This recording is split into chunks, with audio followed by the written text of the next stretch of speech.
Hallelujah. ਮੇਰੇ ਪਿਆਰੇ ਦੋਸਤੋ, ਆਪ ਸਭ ਨੂੰ ਜੈ ਮਸੀਹ ਦੀ। ਇਮਾਨੁਅਲ ਆਲ ਬੈਸਟ ਸੌਂਗਸ ਵਿੱਚ ਉਸ ਦਾ ਇੱਕ ਨਵਾਂ ਗੀਤ ਸੁਣਨ ਜਾ ਰਹੇ ਹੋ। ਇਸ ਦਾ ਨਾਮ ਹੈ ਯਿਸੂ ਤੇਰਾ ਲਹੂ ਸਾਨੂੰ ਸ਼ੁੱਧ ਕਰਦਾ, ਅਤੇ ਇਸ ਦਾ ਵਚਨ ਆ ਪਹਿਲਾ ਯੂਹੰਨਾ ਪਹਿਲਾ ਅਧਿਆਇ ਉਹਦਾ 7 ਵਚਨ। ਪਰ ਜੇ ਅਸੀਂ ਚਾਨਣ ਵਿੱਚ ਚਲੀਏ ਜਿਵੇਂ ਉਹ ਚਾਨਣ ਵਿੱਚ ਹੈ, ਤਾਂ ਸਾਡੀ ਆਪੋ ਵਿੱਚ ਹੀ ਸੰਗਤ ਹੈ, ਅਤੇ ਉਹਦੇ ਪੁੱਤਰ ਯਿਸੂ ਦਾ ਲਹੂ ਸਾਨੂੰ ਸਾਰੇ ਪਾਪ ਤੋਂ ਸ਼ੁੱਧ ਕਰਦਾ ਹੈ। ਗੀਤ ਇਸ ਤਰ੍ਹਾਂ ਆ।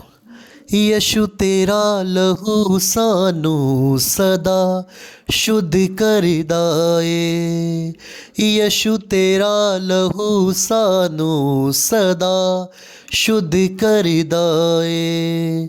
ਮਸਾ ਮਸਾ ਦੁੱਗਣਾ ਸਾਡੇ ਵਿੱਚ ਆਉਂਦਾ ਏ, ਮਸਾ ਮਸਾ ਦੁੱਗਣਾ ਸਾਡੇ ਵਿੱਚ ਆਉਂਦਾ ਏ। ਸ਼ੈਤਾਨੀ ਬੰਧਨਾਂ ਨੂੰ ਸਾਰੇ ਤੋੜ ਦਿੰਦਾ ਏ, ਹੋ ਯਿਸੂ ਤੇਰਾ ਲਹੂ ਸਾਨੂੰ ਸਦਾ ਸ਼ੁੱਧ ਕਰਦਾ ਏ। ਮਸੀਹ ਤੇਰਾ ਲਹੂ ਸਾਨੂੰ ਸਦਾ ਸ਼ੁੱਧ ਕਰਦਾ ਏ।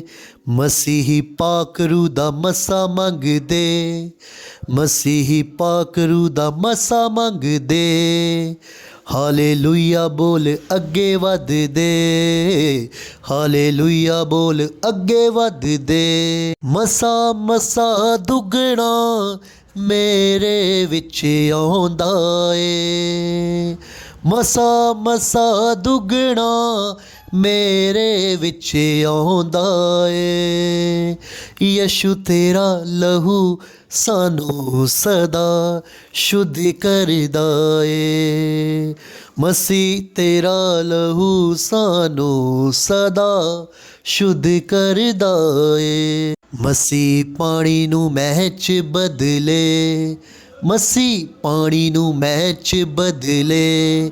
ਸਿਪਾਹੀ ਦਾ ਲੱਥਾ ਕੰਨ ਜੋੜਦੇ, ਸਿਪਾਹੀ ਦਾ ਲੱਥਾ ਕੰਨ ਜੋੜਦੇ।